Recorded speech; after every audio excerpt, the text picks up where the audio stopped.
ఇది 5 రకాల ఆకులు, జిల్లేడాకు, సీతారామాకు, కానగాకు, యాపాకు, పరింగాకు.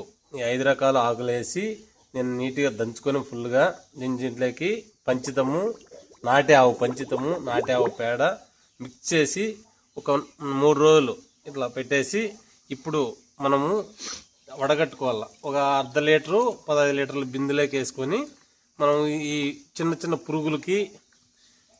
పురుగులకి మనం స్ప్రే చేస్తే కొంత ప్రయోజనం ఉంటుంది. ఈ రకంగా ఇది తీసుకొని ఇలా వడగట్టుకున్న తర్వాత ఇది ఒక అర్ధ లీటరు ఇట్లా, ఇది ఒక అర్ధ లీటరు 15 లీటర్ల నీళ్ళలోకి పోసుకొని స్ప్రే చేయాలి. ఎటువంటి మందులు వాడకుండా న్యాచురల్గా తయారు చేసి స్ప్రే చేస్తున్నాం. ఇది ముంచుకుందాంలే.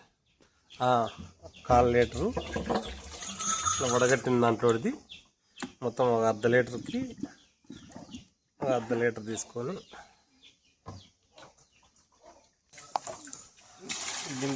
బిందికి పూర్తిగా నీళ్ళు పోసుకొని ఇలా వడగట్టేది. మళ్ళీ మరోసారి వడగట్టుకుంటూ